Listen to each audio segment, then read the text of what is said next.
But what if I told you that some of the most shocking events in European history sound like fiction, yet they are completely real? Today, you're about to discover facts that feel like they were taken straight out of a movie script, but they actually happened. And maybe, after this video, you'll never look at Europe the same way again. Take a deep breath, because the first story is hard to believe. During the Middle Ages in France, a trial was held against an animal. Yes, an animal was formally accused, given a lawyer, and sentenced to death. It sounds absurd, but it's not a legend. At that time, people believed animals could be held legally responsible for crimes, just like humans. Now imagine that happening today. Strange, isn't it?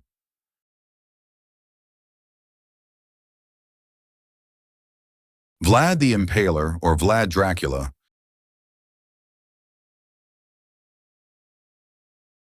was voivode of Wallachia 3 times between 1448 and his death in 1476/77. He is often considered one of the most important rulers in the history of Wallachia and a national hero of Romania. But that's only the beginning. When people hear the name Dracula, they think of a monster, a creature of the night, fangs, blood. But long before the legend, there was a man, and his story is darker than any vampire tale. In the 15th century, in the region of Wallachia, now part of modern-day Romania, a boy named Vlad III was born into a world of war and betrayal. His father belonged to a powerful order called the Order of the Dragon. Because of this, he was known as Dracul.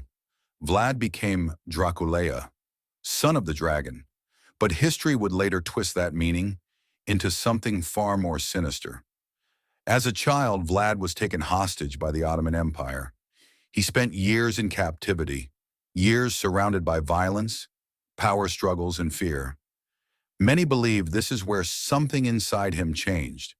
When he finally returned home and claimed the throne, he ruled with one clear philosophy: fear is stronger than mercy. Vlad's enemies were not simply executed, they were impaled, a brutal punishment where victims were placed onto sharpened wooden stakes and left to die slowly. Their bodies were displayed outside cities as a warning. Entire fields were said to be filled with thousands of impaled corpses. When invading armies approached, they were greeted not by soldiers, but by forests of the dead, and many turned back in terror. But here's the unsettling truth. To some, Vlad was not a monster. He defended his land against invasion. He punished corruption. He enforced strict order. Crime dropped dramatically during his reign.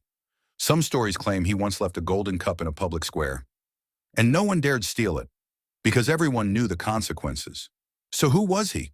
A cruel tyrant, or a ruthless hero shaped by a brutal era? Centuries later, author Bram Stoker borrowed the name Dracula for his fictional vampire, and the myth took on a life of its own. But the vampire was fiction, a prince, a warrior, a ruler who understood that fear could control nations. Vlad was real. Now it's your turn to tell me what you think about Vlad's story. Leave your opinion in the comments below. Do you think Vlad was really everything they say about him? In this new chapter, we will talk about something a little more macabre, stories that circulate among universes and galaxies, and many facts like these end up being hidden from the general public. But if you've made it this far, you are about to be even more surprised.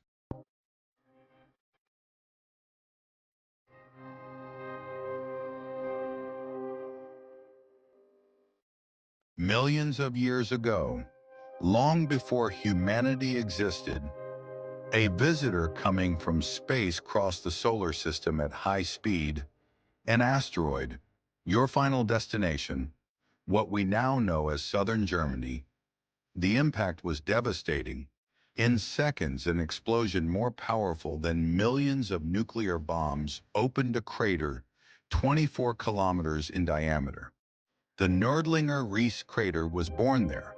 But this is not just a story from the past. It is a story that connects Europe to the conquest of space.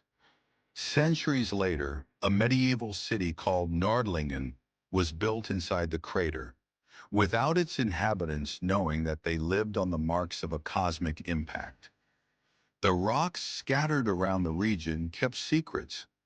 Minerals formed under extreme pressure, micro diamonds invisible to the naked eye, evidence of a collision coming from deep space. These characteristics transform the place into a true natural laboratory for scientists. An asteroid fell. A city was born on him. And centuries later, the same soil helped humanity explore space. Sometimes, to reach the stars, just look at the ground under our feet. When we think of a falling meteor, we imagine a giant explosion in a huge crater. But the reality is stranger and often quieter. The place changes in a way that you can see, measure, and even smell. First, a detail. Most meteors do not reach the ground in one piece. Many explode in the air, and what falls are smaller pieces. When a meteor really hits the ground hard, then the scenario becomes another planet. If the impact was strong, the place becomes a circular scar, a crater with raised edges, as if the ground had been pushed up. Around it, the earth and rocks are turned in layers, a mixture that doesn't seem natural. In some cases, rings or waves appear on the ground, like frozen marks of an explosion. Many people think that the place is radioactive. In most cases, no. What can happen is something else. Some meteorites have iron and nickel and respond to magnets. They can also leave metal microfragments on the soil, and scientists look for chemical and mineral signals that only appear under extreme pressures, marks that the eye does not see, but the laboratory detects. In the first days, the place seems new. Fine dust, scattered stones, smell of scrambled earth. With rain and wind, the edges begin to collapse. The crater loses definition, and nature tries to erase the scar. In a few years, depending on the climate, it can become just a discrete depression. But rocks and minerals tell the story for thousands, even millions of years. A meteor doesn't just change the ground. He changes the timeline of that place. The landscape becomes a physical proof that space is not up there. It also arrives here. And when you look at a crater, you are looking at a second of violence that was engraved on Earth.